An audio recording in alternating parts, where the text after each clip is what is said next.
منفعت ایک ہے اس قوم کی، نقصان بھی ایک ہی سب کا نبی، دین بھی ایمان بھی ایک، حرم پاک بھی اللہ بھی قرآن بھی ایک، کچھ بڑی بات تھی ہوتے جو مسلمان بھی ایک۔ سامعین کرام، السلام علیکم ورحمۃ اللہ وبرکاتہ۔ پچھلی قسط میں ہم آپ صلی اللہ علیہ وسلم اور دائی حلیمہ کے بارے میں بتلا چکے ہیں۔ اب دوسری قسط میں ماں کی آغوش محبت میں یہ قسط شروع ہو رہی ہے۔ ملاحظہ فرمائیں، ادھر حضرت آمنہ کا ارادہ ہوا کہ وہ اپنے متوفی شوہر کی یاد و وفات میں یثرب جا کر ان کی قبر کی زیارت کریں۔ چنانچہ وہ اپنے یتیم بچے محمد صلی اللہ علیہ وسلم، اپنی خادمہ ام ایمن اور اپنے سرپرست عبد المطلب کی معیت میں کوئی 500 کلومیٹر کی مسافت طے کر کے مدینہ تشریف لے گئیں۔ وہاں 1 ماہ تک قیام کر کے واپس ہوئیں، لیکن ابھی ابتدائے راہ میں تھیں کہ بیماری نے آ لیا۔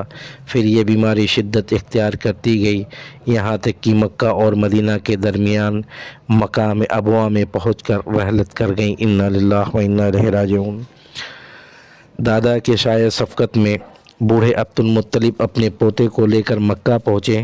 ان کا دل اپنے اس یتیم پوتے کی محبت و شفقت کے جذبات سے تپ رہا تھا، کیونکہ اب اسے ایک نیا چرخہ لگا تھا جس نے پرانے زخم کو ریت دیے تھے۔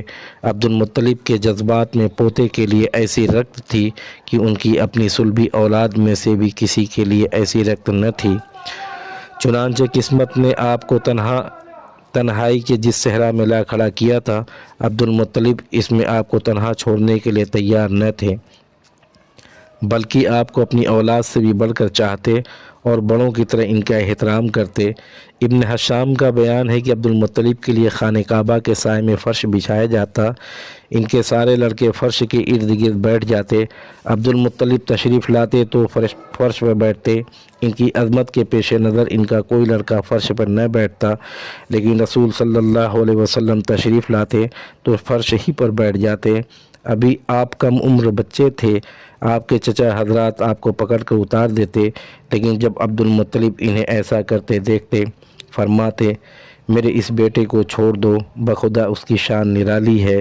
پھر انہیں اپنے ساتھ اپنے فرش پر بیٹھا لیتے اور اپنے ہاتھ سے پیٹھ سہلاتے، ان کی نقل و حرکت دیکھ کر خوش ہوتے۔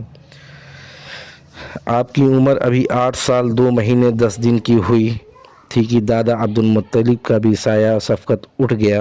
ان کا انتقال مکہ میں ہوا اور وفات سے پہلے آپ صلی اللہ علیہ وسلم کے چچا ابو طالب کو، جو آپ کے والد عبداللہ کے سگے بھائی تھے، آپ کی کفالت کی وصیت کر گئے۔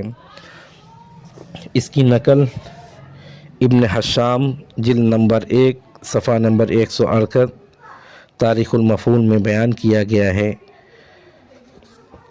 شفیق چاچا کی کفالت۔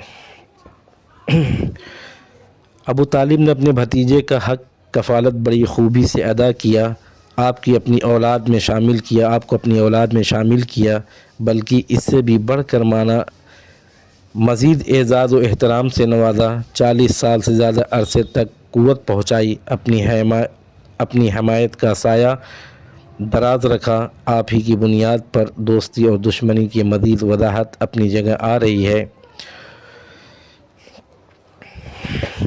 ابن عساکر جلحمہ بن عرفہ سے روایت کی ہے کہ میں مکہ آیا، لوگ قحط سے دوچار تھے۔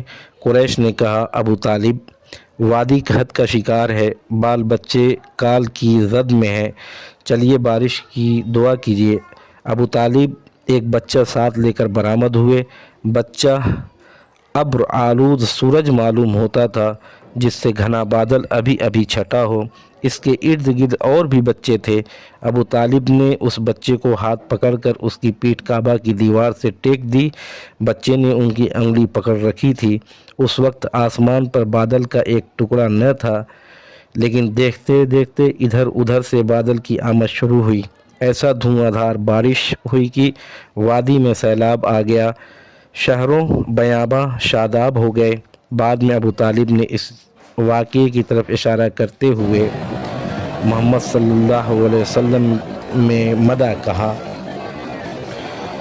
بعض روایت کے مطابق جن کی استنادی حیثیت مشکوک ہے، جب آپ کی عمر 12 برس، ایک تفصیلی قول کے مطابق 12 برس 2 مہینے 10 دن کی ہو گئی تو ابو طالب آپ کے ساتھ لے کر تجارت کے لیے ملک شام کے سفر پر نکلے۔ بصرہ پہنچے۔ بصرہ ملک شام کا ایک مقام حوران کا مرکز شہر ہے۔ اس وقت یہ جزیرۃ العرب رومی مقبوضات کا دارالحکومت تھا۔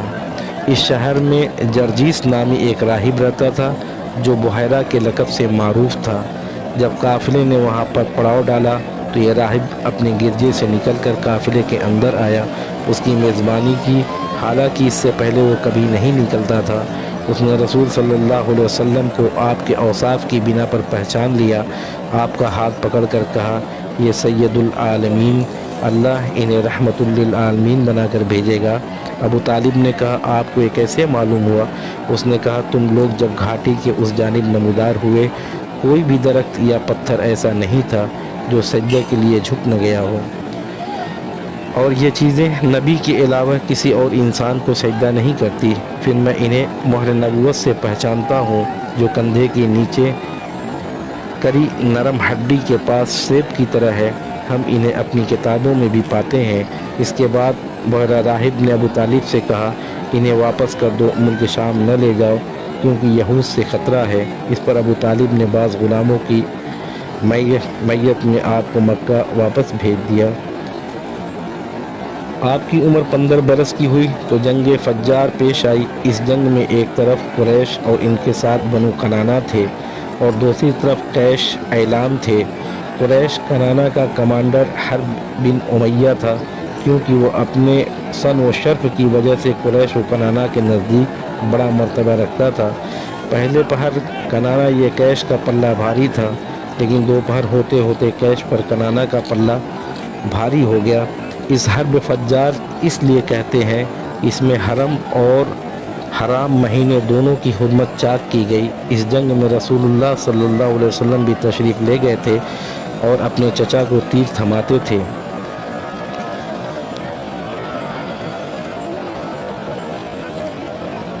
حلف الفضول۔ اس جنگ کے بعد ایک حرمت والے مہینے ذی القعدہ میں حلف الفضول پیش آئی۔ چند قبائل قریش یعنی بنی ہاشم، بنی مطلب، بنی اسد بن عزوہ، بنی زہرہ بن کلاب، بنی تمیم بن مرہ نے اس کے اہتمام کیا۔ یہ لوگ عبداللہ بن جدعان تیمی کے مکان پر جمع ہوئے، کیونکہ وہ سن و صرف میں ممتاز تھا۔ وہ آپس میں عہد و پیمان کیا کہ مکہ میں جو بھی مظلوم نظر آئے گا، خواہ مکہ کا رہنے والا ہو یا کہیں اور کا، یہ سب ان کی مدد اور حمایت میں کھڑے ہوں گے اور اس کا حق دلوا کر رہیں گے۔ اس جماعت میں رسول اللہ صلی اللہ علیہ وسلم بھی تشریف فرما تھے۔ بعد میں شرف رسالت سے مشرف ہونے کے بعد فرمایا کرتے تھے، میں عبداللہ بن جدعان کے مکان پر ایک ایسے معاہدے میں شریک تھا کہ مجھے اس کے عوض سرخ اونٹ بھی پسند نہیں۔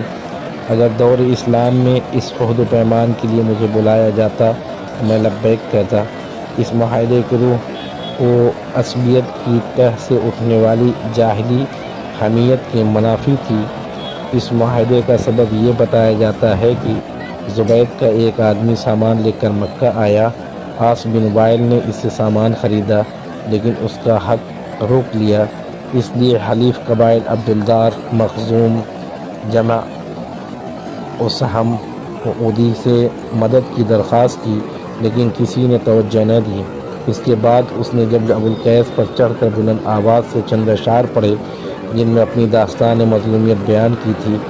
اس پر زبیر بن عبد المطلب دوڑ دھوپ کی اور کہا کہ یہ شخص بے یار و مددگار کیوں ہے؟ اس کی کوشش سے اوپر ذکر کیے ہوئے قبائل جمع ہو گئے۔ پہلے معاہدہ طے کیا، پھر عاص بن وائل سے اس زبید کا حق دلایا۔ جفاکشی کی زندگی۔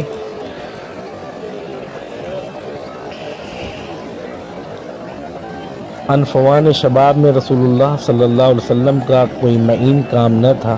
البتہ یہ خبر متواتر ہے کہ آپ بکریاں چراتے تھے۔ آپ صلی اللہ علیہ وسلم نے بنی سعد کی بکریاں چرائی۔ مکہ میں اہل مکہ کی بکریاں چند قیرات کے عوض چراتے تھے۔ 25 سال کی عمر ہوئی تو حضرت خدیجہ رضی اللہ تعالیٰ عنہ کا مال لے کر تجارت کے لیے ملک شام تشریف لے گئے۔ ابن اسحاق کا بیان ہے کہ خدیجہ بنت خویلد ایک معزز مالدار تاجر خاتون تھیں، لوگوں کو اپنا مال تجارت کے لیے دیتی تھیں اور مضاربت کے اصول پر ایک حصہ طے کر لیتیں۔ پورا قبیلہ قریش ہی تاجر پیشہ تھا۔ جب انہیں رسول اللہ صلی اللہ علیہ وسلم کی راست گوئی، امانت اور مکارم اخلاق کا علم ہوا تو انہوں نے ایک پیغام کے ذریعے پیشکش کی کہ آپ ان کا مال لے کر تجارت کے لیے ان کے غلام میسرہ کے ساتھ ملک شام تشریف لے جائیں۔ وہ دوسرے تاجروں کو جو کچھ دیتی ہیں اس سے بہتر اجرت آپ کو دیں گی۔ آپ نے یہ پیشکش قبول کی، ان کا مال لے کر ان کے غلام میسرہ کے ساتھ ملک شام تشریف لے گئے۔ حضرت خدیجہ رضی اللہ تعالیٰ عنہ سے شادی جب آپ مکہ واپس تشریف لائے، حضرت خدیجہ رضی اللہ تعالیٰ عنہ اپنے مال میں ایسی امانت و برکت دیکھی جو اس سے پہلے کبھی نہ دیکھی تھی۔ ادھر ان کے غلام میسرہ نے آپ کی شیریں اخلاق، بلند پایہ کردار، موضوع انداز، فکر راست گوئی، امانت دار طور طریقے کے متعلق اپنے مشاہدات بیان کیے تو حضرت خدیجہ رضی اللہ تعالیٰ عنہا کو اپنا گم گشتہ گوہر مطلوب دستیاب ہو گیا۔ اس سے پہلے بڑے بڑے سردار اور رئیس ان سے شادی کے خواہاں تھے، لیکن انہوں نے کسی کا پیغام منظور نہ کیا۔ اب انہوں نے اپنے دل کی بات اپنی سہیلی نفیسہ بنت منبع سے کہی۔ نفیسہ نے جا کر نبی صلی اللہ علیہ وسلم سے گفت و شنید کی۔ آپ صلی اللہ علیہ وسلم راضی ہو گئے اور اپنے چچاؤں سے اس معاملے میں بات کی۔ انہوں نے حضرت خدیجہ رضی اللہ تعالیٰ عنہ کے چچا سے بات کی اور شادی کا پیغام دیا۔ اس کے بعد شادی ہو گئی۔ نکاح میں بنی ہاشم اور اوسائے مضر شریک ہوئے۔ یہ ملک شام سے واپسی کے 2 مہینے کے بعد کی بات ہے۔ آپ صلی اللہ علیہ وسلم نے مہر میں 20 اونٹ دیے۔ اس وقت حضرت خدیجہ رضی اللہ تعالیٰ عنہا کی عمر 40 سال تھی۔ وہ نصف و دولت سوجھ بوجھ کے لحاظ سے اپنی قوم کی سب سے معزز افضل خاتون تھیں۔ یہ پہلی خاتون تھیں جن سے رسول اللہ صلی اللہ علیہ وسلم نے شادی کی۔ ان کی وفات تک کسی دوسری خاتون سے شادی نہیں کی۔ ابراہیم کے علاوہ رسول اللہ صلی اللہ علیہ وسلم کی بقیہ تمام اولاد انہی کے بطن سے تھیں۔ سب سے پہلے قاسم پیدا ہوئے، انہی کے نام پر آپ کی کنیت ابو القاسم پڑی۔ پھر زینب رضی اللہ تعالیٰ عنہ، رقیہ رضی اللہ تعالیٰ عنہ، ام کلثوم رضی اللہ تعالیٰ عنہ، فاطمہ رضی اللہ تعالیٰ عنہ اور عبداللہ پیدا ہوئے۔ عبداللہ کا لقب طیب اور طاہر تھا۔ آپ صلی اللہ علیہ وسلم کہ سب بچے بچپن ہی میں انتقال کر گئے، البتہ بچوں میں سے ہر ایک نے اسلام کا زمانہ پایا، مسلمان ہوئیں، ہجرت کے شرف سے مصرف ہوئیں، لیکن حضرت فاطمہ رضی اللہ تعالیٰ عنہ کے سوا باقی سب کا انتقال آپ کی زندگی ہی میں ہو گیا۔ حضرت فاطمہ کی وفات آپ کے 6 ماہ بعد ہوئی۔ انشاءاللہ تیسری قسط میں جلد ملیں گے۔ تیسری قسط میں کعبہ کی تعمیر، حجر اسود کے تنازع کا فیصلہ اور باقی چیزیں انشاءاللہ تعالی آپ لوگ ملاحظہ فرمائیں گے۔ جب تک اپنے گرد و نواح کا خیال رکھیں۔ اللہ حافظ۔ عبد الرحمن بن عبداللہ۔